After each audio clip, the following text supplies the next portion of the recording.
So in an attempt to make the world a better place, day after day, myself and my group have decided, and we're totally not forced, to pick up our favorite SDG in an attempt to help it come into fruition by contributing to it in some small part. And after long, excruciating debates that led nowhere, our team eventually settled on tackling the third SDG, good health and well-being to all. And after some more debating, we eventually all agreed that the secondhand smoking was not very well known, so we should probably do something about that. In order to validate this belief, however, we sent a questionnaire to the people in school to get more accurate quantitative results. It should be important to note, however, that these results have some very severe limitations, since it was only a survey conducted in school.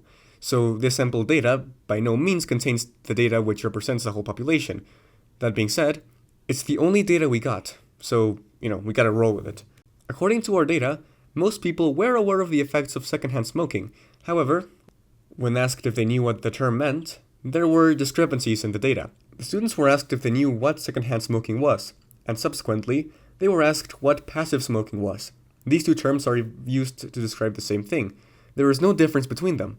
As such, this shows a fundamental lack of understanding that goes beyond the surface level of the issue. The survey also showed that the most common way in which people learn about secondhand smoking was both through family and through school. And as we can see, very few people learn about the term through social media. Due to this, we have decided to make this short video, and totally not because we had to. We would also like to encourage the school to bring secondhand smoking up in assemblies and whenever it has the chance to talk about it, because sometimes you just gotta stick with what you know, because why mess with greatness? So what's the deal with secondhand smoking? Well, for starters, secondhand smoking, otherwise known as passive smoking, is the inhalation of tobacco smoke by individuals other than smokers.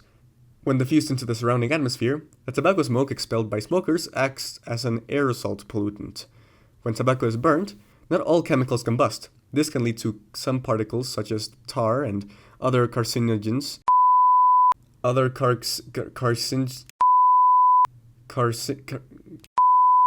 Such as tar and other carcinogens forming part of the smoke while being burned. These can then be present in the exhaled smoke. When we combine this with the smoke emanating from the cigarette itself, which the smoker isn't breathing in, a mixture of gases is formed which can prove even more harmful than smoke inhaled by the smoker.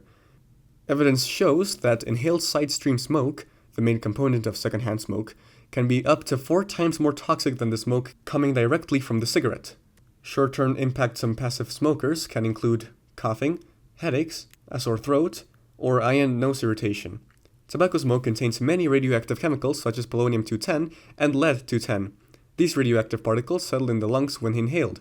Once there, they undergo radioactive decay, releasing radiation which can ionize cells, mutating them. This is how lung cancer begins. According to data presented by the NHS, exposure to secondhand cigarette smoke increases the possibility of developing lung cancer by 20 to 30%, and the possibility of developing coronary heart disease by 25 to 30%. In 2004, 33% of male non-smokers, 35% of male non-smokers, and 40% of children were exposed to secondhand smoking. In the same year, about 603,000 people were reported to die from secondhand smoking. Around 26% of these deaths occurred in men, 47% occurred in women, and 28% occurred in children. It is no secret that smoking is a harmful habit. But what makes it even more dangerous is that people who have the misfortune of being bystanders of this habit have the potential to be impacted in even worse ways than the people performing it. It is because of this reason that we should all be aware of secondhand smoking and its consequences, preventing it whenever we can.